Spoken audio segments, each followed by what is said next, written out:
Welcome back, guys. This is Automotive Anonymous, and that is one of only a few thousand Dodge Durango SRT Hellcats that exist. These are very rare, very powerful at 710 horse, and very functional at 3-row seating. In fact, when these came out in 2021, they held the record for the fastest 3-row SUV. There's a lot to talk about here, and a lot of controversy that we're going to get into.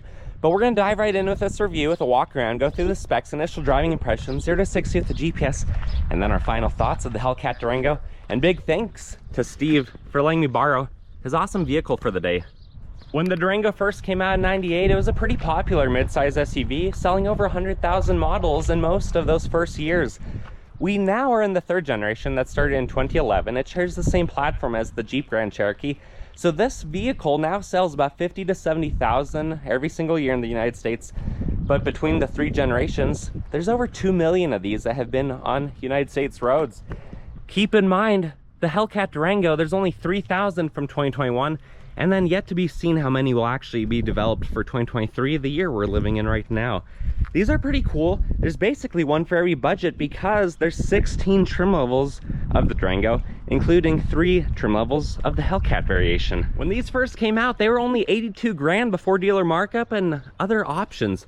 Now for 2023, the lowest trim level you could potentially get is about 92,000. There's a few exterior appearance options that differentiate this from a non-Hellcat powered Durango, such as the hood bulge, the front lip, the functional aero, the 20-inch wheels on a 295/45/20 tire, 16-inch calipers, Hellcat emblem, 14-inch calipers on the rear, more Hellcat emblem, dual exhaust, which is a little bit more mild than some of the other Hellcats.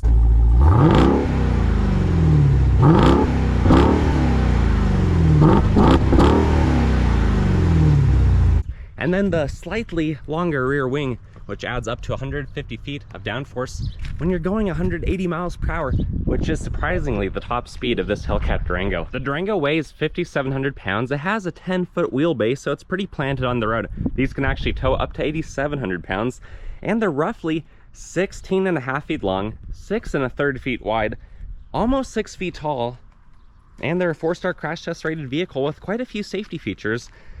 So they feel planted, they feel capable, and they're surprisingly agile on the road with some of the upgraded suspension components that this one has. These are rated to do 0 to 60 in as fast as 3.4 seconds with its all-wheel drive system and track mode that can put up to 70% of the power to the rear wheels. The quarter mile is as fast as 11.7 at 117 miles per hour. And then because it's an automatic Hellcat, of course it has the 8-speed ZF transmission, 710 horse, 645 pound-feet of torque. I'll show you under the hood in just a few minutes. If you like Hellcats, if you like the Durango SRT, or you like my video, please consider giving it a big thumbs up. Your act of kindness really goes a long way. Thank you guys. When these came out 2 years ago, a lot of people bought them because of the power, because of the ratings and the records that it held, as well as the practicality, but a few owners bought them because of the rarity. Dodge's CEO Tim Kaniski promised that there'd only be 3,000 of these ever made because he knew that they were going to disappear for 2022 because of CAFE and EPA regulations. But then they came back for 2023, which a lot of 2021 owners aren't happy about, that their one of 3,000 Durango is now no longer that case. So there actually is a lawsuit going against Stellantis right now that we're waiting to hear the results of to see what happens because of that promise being taken back. But when you're going Hellcat, you have the red key. So we're gonna hop inside, show you what else it has to offer, and move on with this review. Door panel looks really good. A lot of dark, soft touch materials with some nice accent trim pieces and white stitching. You have the speaker, you have the bottle holder, you have a pretty big snack pocket, and then supercharged on the door sill plate, similar to the Trackhawk I reviewed. Aluminum pedals, an old school kick e-brake because this is a 13-year-old design. Hood release, lighting, windshield washer stock, really nice 10-way power adjustment, red leather heated and cooled seats, SRT Hellcat stamped in, and then the sunroof up top. Sitting inside the Hellcat Durango is a really nice place to be. We're gonna fire it right up with the push button start. Hellcat appears in the center. The controls in the seats, everything goes to where your last seated position was. And then you have those gauges that go up to 200 miles per hour. Sitting in here, it's really comfortable. A lot of nice soft touch materials. Everything is really where you want it to be. And Dodge has had to work pretty hard to make everything fit on this platform. Otherwise, it's a really nice place to be. You can easily go through SRT mode, get into your settings if you're going to be working with the performance of this vehicle. Otherwise, you can go through all the other options. The screen is fairly quick to use, pretty crisp, pretty large display, navigation, phone, SRT vehicle setup, and then extra apps, all the things that you might want back here. The wheel's comfortable. The big heated steering wheel button is right there in the center. Heated seats, ventilation for you and your passenger, screen off, all the physical buttons that you could ask for, traction control, your extra parking assist, sensors, lane keep, things like that. Then you have some USBs down there. Wireless charging has been added. And then just a little bit of storage for whatever else you have going on back there. Go down into reverse. This is the rear view camera. It takes up the whole screen. It's a little bit grainy, but you see a lot from it. You have some cup holders, a nice place to put your key. And then in the center console, you have your Blu-ray player and your 12 volt with just a tiny bit of extra storage down there. Otherwise, it's a nice place to be, a nice place to sit. We're gonna rev it up a few times. And we're gonna turn it off, hop in the back, see how we fit behind ourselves. The second row has a really nice door panel, follows the same theme. Nice width on the armrest, decent handle, bottle holder, snacks, and a speaker. Nothing too fancy on the door sill, just a little bit of grip in case you had to step up there, maybe to get some roof rails up top. Otherwise, really nice heated leather seats with Hellcat stamped in. Sitting behind herself, the B pillar handle. I actually have quite a bit of room back here. I have a map pocket. I have a TV screen, so I could plug in a PlayStation or an Xbox and have a good time. Ventilation, household style outlet, heated seats, USBs, cup holders, a place to store a little bit more of snacks, whatever you have going on back here, and then a 2-stage center console with a 12 volt and USB. Pretty cool back here. You have ventilation controls up top, some lighting, and ventilation in this Alcantara type roof lining. But you can't get to the back row because you have the center console. So what you're gonna have to do is you're gonna have to hop out of the vehicle. You're gonna have to pull the handle to drop the seat forward, use the red latch to lift it up, and then you're gonna have to sneak in the back this way. The seats thankfully do lift up pretty easily. They're not too heavy. And getting in here, sitting behind herself, you'll notice there's a cup holder, but there's not a whole lot else to offer you back here. But again, at 5'11", pulling the seat back down, lifting it up, I can actually sit back here. My hair is rubbing the ceiling a little bit, but honestly, it's not as cramped as I would have expected it to be. It's easy to get back, easy to get out. And we're gonna hop out before I get too claustrophobic. Gas tank's located on the driver's side. It's a 24.5 gallon tank, so if you're getting 12 cities, 17 highway, you're gonna be up for 418 miles of road tripping, baby. Otherwise, there's a few ways to get into the hatch. You can push the button by the handle, but I'm gonna be lazy and just push the remote. When all 3 rows are up, you have 17 cubic feet back here. You have the hatch lower, some cubbies behind the rear wheels to hide your stuff, and then it's pretty easy to drop the seats, let gravity do their thing, and then to pull them right back up. It's really not too difficult at all. Otherwise, down here you have a little bit of extra storage, and then all of your tire changing tools and your spare tire are just under here like a traditional truck or SUV. We're gonna drop the hatch and move on to the passenger side of the vehicle. The rear passenger side looks identical to the rear driver's side. Really nice place to be, really nice red leather seats, easy to adjust, easy to maneuver. And then you have all the same amenities back here. And if you're riding shotgun, again, really nice door panel. We're back to having a couple extra controls up front. Nice, slightly larger door panel, bigger speaker, supercharge on the door sill, and 10-way power adjustment seats. The red leather seats really are very comfortable. Otherwise, you have a little bit extra storage right here, locking glove box, 12 volt, and it's not huge, but it's big enough to hold your papers, your pamphlets, and all of your licensing and insurancing cards. It's time to finally come around to the front, pop the hood, and show you what the 710 horsepower Hellcat engine actually looks like. Under the hood is the ginormous over 2.5 liter supercharger up top that is stamped SRT Hellcat.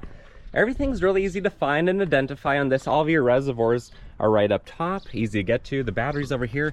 The cabin air filter hidden in there. Dodge has done a really good job in designing this engine. Look at the supercharger snout. Look at how thick that pulley is. It's pretty crazy that they stuffed this engine into so many vehicles, but it's time to drop the hood, take it on the road, and see how it does. We're going to teleport and time travel to one of my favorite roads and go over our initial driving impressions. Initial driving impressions.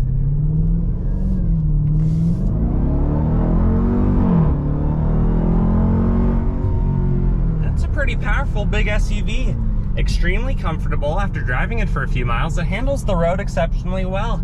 It actually does feel sportier than I was expecting it to, given its weight and its size and its 10-foot wheelbase.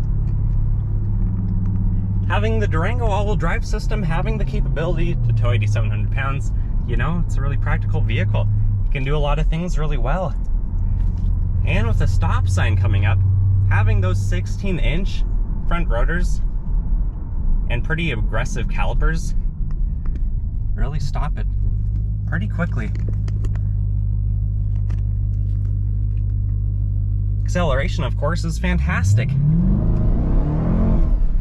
The supercharger winds basically anywhere you want to, but you can see there's a lot of reflectiveness off of the plastic in front of the screen. That's kind of common with a lot of these Dodge Stellantis products. The wheel feels good. The heated and cooling functions of this really do their job quite well. And overall, I'm having a fantastic time. Having driven the Trackhawk and the T-Rex, I think the Durango is my favorite in how it feels. It feels the most sporty, it feels the most prepared. That's probably because of the platform that it's on. It weighs a little bit more than the Jeep. It has a longer wheelbase. It has really good visibility. The speaker system sounds fantastic. And overall, it's just a really fun place to be. I'm having a really good time getting to drive it, getting to enjoy it. The ZF8 speed is still pretty quick, even by 2023 standards. Have you guys driven one of these? Have you owned one? What are your thoughts? What are your opinions so far? Comment those all below. It is a little bit longer vehicle, and the rear view mirror still lets me see what's in the backbone. The third row headrests are up. You can't see quite as good. I would recommend you maybe fold those down when you're driving around without using them. Downshifts, they're pretty quick. There's a lot of gears to choose between.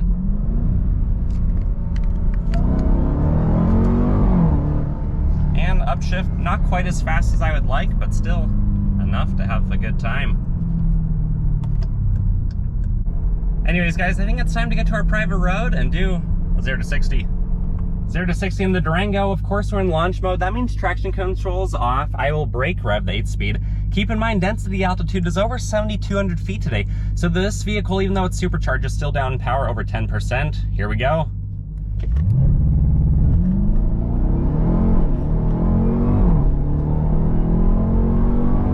And true 0 to 60 in our elements came in today at 4.42 seconds.